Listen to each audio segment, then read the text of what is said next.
aujourd'hui dans le Bitcoin, est-ce que history is repeating comme dans la série Dark? En faisant un peu d'analyse underground, on dirait que le graphique est parfaitement configuré d'avance, telle une montre Rolex suisse, voire encore mieux. Si vous pensez que j'exagère, eh bien je pense que certains d'entre vous risquent d'être surpris. On va faire une analyse underground. Pour ceux qui connaissent pas l'underground, la partie visible de l'iceberg, c'est les analyses des traders lambda, action price, support, résistance, triangle. Et les analyses underground, c'est les traders lambda, mais dans une cave, là où ils méritent d'être.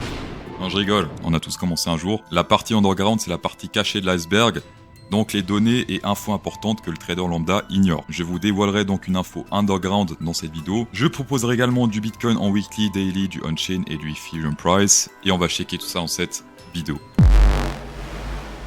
Et si on commencerait directement par la partie underground, est-ce que ça vous tente? Puisque hier, j'ai fait de l'escalade dans les montagnes. Et si on part maintenant dans l'underground, eh bien ça équilibre un peu... l'oxygène, la pression, etc. Bref, écoutez bien, c'est un petit peu compliqué. À gauche, nous avons le market cap USDT dominance. Donc, c'est la dominance du USDT que vous connaissez, j'espère. Et à droite, on a le prix du Bitcoin price face au USDT que vous connaissez encore plus. Enfin, j'espère. Ici, j'ai comparé les deux graphes. On va virer ici le RSI parce qu'il sert à rien sur ce graphe. À gauche, on a les masses 50, 100 et 200. Très important pour la suite. Et on peut voir que historiquement, on commence avec l'EMA 50. On rebondit deux fois dessus. Une fois ici, une fois là. D'accord? Et ensuite, on baisse d'un étage, on fait du x2. Par x2, j'entends, on passe de 50 à 100. Et ensuite, on passe de 100 à 200. Et ensuite, de 200 à, c'est juste bravo, 400. On va donc tracer d'abord tous ces niveaux sur le graphe. C'est parti. Les deux premiers sont faits, donc c'est à partir d'ici qu'on commence en 2016. Donc on a deux rebonds ici sur les EMA 50. Une fois ici, une fois là. Ensuite, on fait du x2. EMA 50 x2, c'est EMA 100. On fait deux rebonds dessus, c'est-à-dire une fois ici et une fois là. Ensuite, on passe sur du 200. Donc, c'est ce truc-là. On va virer parce que ça sert à rien. Voilà.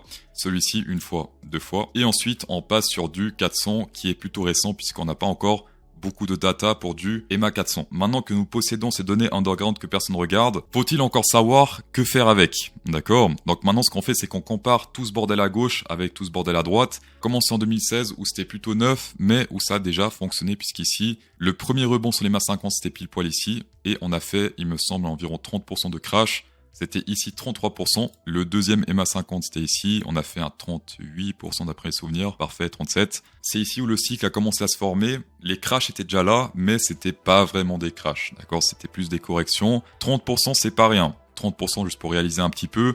À partir du prix d'aujourd'hui, ça serait plus ou moins ici, 36 000 $. Voilà. Bref, maintenant qu'on a fait les EMA 50, passons aux deux fois EMA 100. Je rappelle qu'on fait deux rebonds sur chacun par cycle. Deux fois ici EMA 50, deux fois EMA 100, etc., etc. On va faire les deux EMA 50. C'est parti. Les deux EMA 100, pardon. EMA 100, c'est le bleu clair. Un rebond ici, c'était où? Regardez bien à droite. Vous voyez à droite comment ça bouge? C'était pile poil ici, c'était l'ATH 2017. Et ensuite, le deuxième, c'était ici. C'était pile poil le top du bull market 2019 avant de se péter la gueule, puis crash Covid. Et ici, on était sur un 80%, enfin bref, les corrections étaient très importantes. Ici, c'était un petit peu moins, mais quand même assez dégueulasse. Maintenant qu'on a passé le level 100, on va passer au level 200. C'est-à-dire ici, hop, ici c'était en 2021, on va passer ici. Premier rebond ici, c'était cette zone-là, c'était le top. Et le deuxième rebond, sans surprise, c'était pile poil dans cette zone-là. Et là également, fallait vendre. Là, je suis sûr que vous êtes en train de flipper votre race, vous dites, CryptoSauce, est-ce qu'on est sur le niveau 400 maintenant? C'est ce qu'on va voir.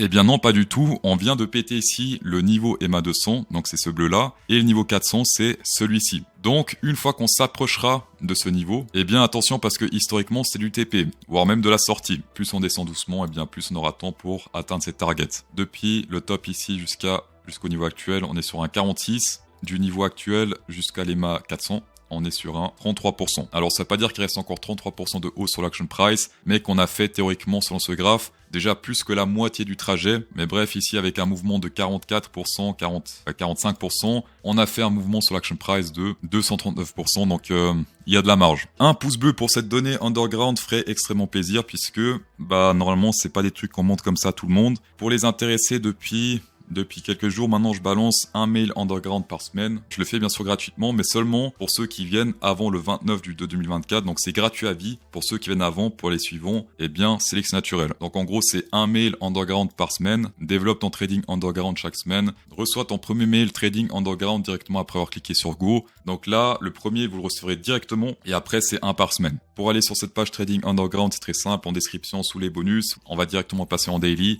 Ce range parallèle a enfin été pété à la hausse, c'était mercredi, on a pété à la hausse.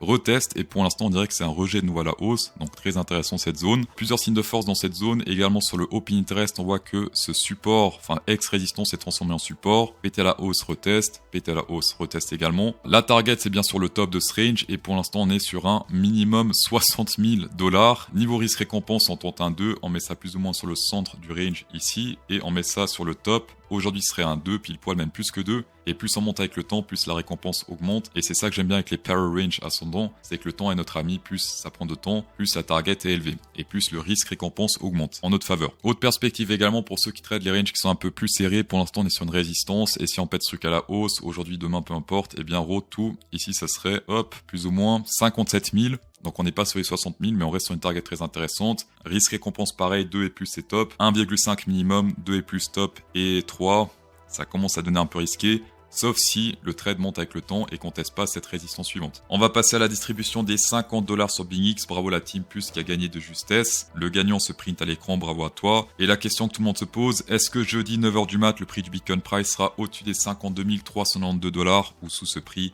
Mettez simplement plus ou moins à la fin du commentaire pour gagner comme le gagnant du jour 50 $ sur BingX, tapez dedans. On va passer sur du on-chain. Il y a pas mal de panique sur les réseaux parce que il y a certaines personnes qui regardent ce graphe et ils se disent attention, tout le monde est en profit, il y a seulement 5% au total qui sont en perte, c'est marqué là, et la grande majorité est en profit, et quand tout le monde est en profit, eh bien forcément c'est pas bon pour le marché. C'est faux. Historiquement, quand on pète un ATH et même dans le futur, c'est sûr à 100%, quand on pète les 69 000 $, tous les spots, 100% des spots seront en profit. Voilà. Est-ce que c'est une raison de vendre? Est-ce que ici, à partir de 21 000 $, ici quand on a pété ce niveau, il fallait vendre? Tout le monde était en profit, mais est-ce qu'il fallait vendre ici? Non. Cet indicateur, je le trouve plutôt intéressant pour les pertes, parce que plus les gens sont en perte, plus c'est intéressant pour acheter. Mais pour les gens qui sont en gain pour un bull market, eh bien logiquement tout le monde est en profit, puisqu'on fait de la price discovery. Tout comme ici c'était en 2020, ou même ici c'était pas longtemps, c'était pendant quelques semaines. On a fait une petite price discovery à 69 000 $ avant de se péter la gueule. Selon moi, pour tout ce qui est prise de profit, c'est pas ce qu'il y a de mieux. Par contre, pour rentrer, on peut même voir qu'ici, on commence à faire une sorte de résistance, une fois, deux fois, trois fois et quatre fois. Et c'était pile poil toujours ici qu'il fallait rentrer. Et aujourd'hui, ça serait autour des 50% des personnes en perte. On va passer au vendre Ethereum, on est en train de making history. Alors là, il n'y a pas grand chose à ajouter si ce n'est ce triangle. Alors je sais que les triangles c'est un truc de débutant, sauf que sur du long terme comme ça en général, et bien vu que les débutants ne sont pas patients, les traders qui sont sur l'iceberg, ce qu'ils veulent c'est du trading 4 heures, daily grand max, mais pas plus que ça, c'est pas intéressant. Donc pour les patients qui prennent en compte ce triangle, on prend la hauteur du truc plus ou moins ici, on met sur le breakout ici puisque hier ça breakout à la hausse avec une confirmation. La target serait plus ou moins l'ATH légèrement plus haut, on serait sur un 5486 $. Je recommande de prendre au moins un TP sur l'ATH puisque ATH c'est beaucoup de combats, sachant qu'un triangle ce qu'il peut faire c'est monter jusqu'à là, ATH, redescendre là et ensuite faire comme ça par exemple. Totalement possible. Autre gros signe de force sur le Pinterest puisque on a pété ici sur Binance une grosse résistance à la hausse depuis 2021. On s'est toujours fait rejeter ici à la baisse et quand on a pété à la hausse c'était avec une tige avant de se faire réintégrer directement. Et là on peut voir que eh bien on a confirmé avec une clôture ce breakout à la hausse et pareil pour le Pinterest, le trading c'est du trading. On prend la hauteur du truc plus ou moins ici, on met sur le breakout et on serait sur un market cap de plus ou moins ici 3,44 billions en anglais. Et attention, ça c'est uniquement pour le market cap des traders futurs. Ça ne prend pas en compte tout ce qui est spot. Et comme si tout cela suffisait pas, on est également sur un signe de force en daily, en jourly. Alors on voit quand même qu'il y a eu quelques petits fake out ici à la baisse, notamment ici. Pas mal de fake out avant de réintégrer, refake out, etc. Le Ethereum un petit peu piégé en daily. Je rappelle que les débutants tradent également le daily, donc ça fait des trucs comme ça. Ici un breakout à la hausse, retest pour aller toujours plus haut et atteindre la target de ce range. Toujours attendre les retests pour entrer. Personnellement, je prends pas les breakouts comme ça parce que ça détruit le risque ratio récompense. Et la target daily plus court terme, si ce breakout est confirmé avec le retest, hop, on prend la hauteur, on met sur le breakout et on serait sur un 3554 $. En pourcentage, ça ferait ici un 21%. Et pourquoi j'attends également un retest? Simplement parce que sur le RSI, pour l'instant, pas de breakout à la hausse. On est en train de faire pas mal de retests sur cette résistance. Une fois ici, deux fois, trois fois, etc., etc. On a pété ici à la hausse avec un fake out, sauf qu'on s'en fout parce que là, le fake out sur le RSI n'en était pas un sur l'action price. Pour l'instant, on reteste ce niveau, ce top sur le RSI, sachant que historiquement, ici c'était le top, ici c'était également le top, et ici c'était également une sorte de top avant de se péter la gueule. Selon moi, je confirme que ici, un breakout à la hausse est trop risqué. Toujours attendre le retest, confirmer que ça fait office de support avant d'acheter. Dans tous les cas, merci d'avoir shaké cette vidéo, c'est un plaisir. Underground Trading pour ceux qui veulent, jusqu'au 29 février, et bonne soirée.